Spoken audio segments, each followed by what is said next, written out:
지금으로부터 약 30년 전인 1991년 TBS 교통방송. 김은정 아나운서가 생방송을 앞두고 갑자기 사라지게 됩니다. 자살 또는 타살 의혹이 짙었지만 물론 단서로 찾지를 못해 결국 미제 사건이 되어버린 사건입니다. 김은정은 경상북도 영주시에서 태어나 1978년 이화여자대학교 신문방송학과를 졸업했습니다. 그해 동아방송 아나운서로 입사를 했고 1979년 결혼했으나 2달 만에 이혼을 하고 방송활동에 전념합니다. 1984년부터 1989년까지는 KBS에서 근무하다가 1989년 TBS 개국과 함께 TBS로 이직을 하여 안녕하십니까.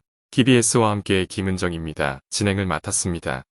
승승장구하던 김은정은 없었던 사람인 마냥 흔적도 없이 사라지게 됩니다. 1991년 추석 전날인 9월 21일 오후 9시쯤 혼자 살던 김은정은 서울시 서대문구 창천동 집을 나서 500여 미터 떨어진 고모의 집에 들러 저녁 식사를 마친 뒤 새벽 5시에 추석 특별 생방송 때문에 일찍 쉬어야겠다며 나간 게 마지막이었습니다. 당시 김은정 씨의 옷차림은 평상복이었는데 핸드백에 월급으로 받은 100만 원을 소지하고 있었다는 점이 너무 이상했습니다.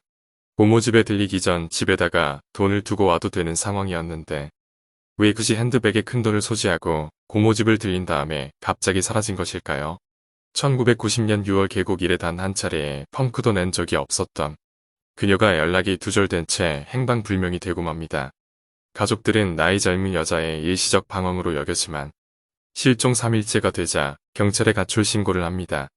김은정의 언니는 매일 방송국으로 여동생 대신 출근하여 김은정에게 걸려오는 전화를 일일이 확인을 하거나 경찰이 가족들의 요청에 따라 비밀 수사를 벌이며 남자관계 등을 추적했지만 어떠한 단서도 찾지 못했습니다.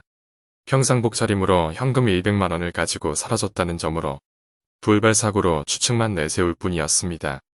평소 김은정은 직장 동료들에게 수면제 구입을 물어보거나 전동차에 치여 죽고 싶지만 그러지 못하겠다는 말을 한 것으로 보아 자살 기도가 있었을지도 모르나 당시 가족들이나 직장 동료들은 아니라고 믿었습니다. 그렇게 김은정 아나운서 실종 수색은 2~3년간 이어졌고 1993년에는 KBS 공개수배 사건 25시를 통해 수소문을 했지만 결국 찾지 못하고 수사는 종결됩니다. 현재까지 김은정의 행방은 물론 시신조차 발견되지 않아 영구 미제 사건으로 남게 됩니다. 현재도 안심하고 돌아다닐 수 있는 세상이 아니지만 90년대에는 더욱 심했을 거라고 봅니다.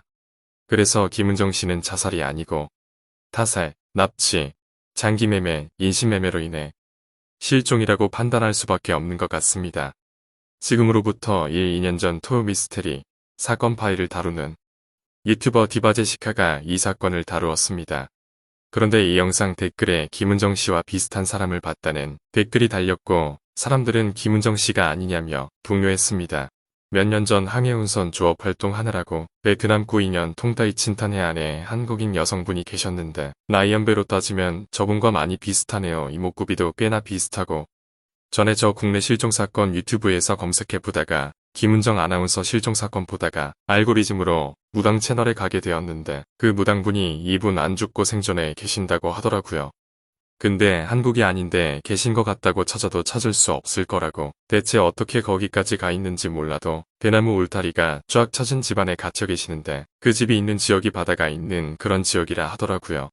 바다색이 한국 바다색이 아니고 우리나라가 아닌데 어딘지 잘 모르겠다고 그렇게 똑똑한 분이 왜 못 돌아오는지 너무 오랫동안 강제로 잡혀 있었고 몇십 년간 범죄에 노출돼 있었기에 무기력해지셔서 이제 나이 들어서 가라 해도 오도 가도 못할 상황에 있다고 했던 거 생각나네요. 그때는 그냥 지나갔는데 님 댓글 보니 딱 그러 생각나요. 와 대박. 저도 베트남 다낭 쪽이랑 여행 몇 번 가봐서 아는데 저분 말씀하신 대로 후이면 동타이 친탄 정확히는 통다이트란 핑다오지만 동타이 친탄이라고도 불려요. 지명이 실제로 존재하는 것. 그리고 첫 댓글분처럼 거기 대나무 숲이 있어요. 저도 찾아봤는데 베트남 지도 치고 구인현이라는 지역 찾아서 지도 확대 배우면 저 이름 그대로 해안 나와요. 실제로 존재하는 해안 맞아요. 그리고 구인현은 숨겨진 명소로 생각보다 알려진 곳이 아니라 아는 사람들만 알아봐요. 그 무당분이 대나무 울타리로 둘러싸여 있는 곳에 갇혀 있다고 했는데 이미지 찾아보니 아주 길고 큰 대나무에 사람이 도구 없이 절대로 빠져나올 수 없음.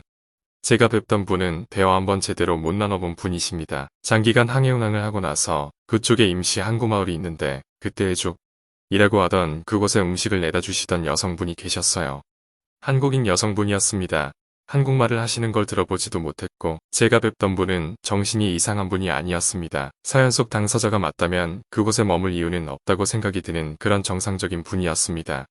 저 때문에 번거롭게 해드려서 죄송합니다. 한국인 느낌의 이목구비는 닮으셨던 것 같지만 그분은 얼굴에 검붉은 흉터가 있으셨어요. 그래서 아마 다른 분이실 수도 있으실 것 같습니다. 무당분이 실종된 저 아나운서분 얼굴에 검은색, 검붉은 흉터가 있다고 했는데 맞는 것 같은데 점점 말씀하시는 게. 근데 정말 이상한 게 거기가 한국 교민들이 많은 곳도 아니고 님도 일 때문에 우연찮게 간 곳이고 실제로도 잘 알려지지 않는 곳이라는데 딱 봐도 한국인 느낌의 얼굴 흉터에 정신이 이상한 분도 아니고 외모도 비슷하고 연령대도 비슷한 느낌이랬잖아요. 거기다 하필이면 실종돼서 현재로서는 찾을 수 없는 분이니 전 왠지 점점 맞을 것 같다는 생각이. 솔직히 이럴 확률이 얼마나 돼요. 흔한 경우도 아니고. 정말 그분은 김은정 씨였던 것일까요?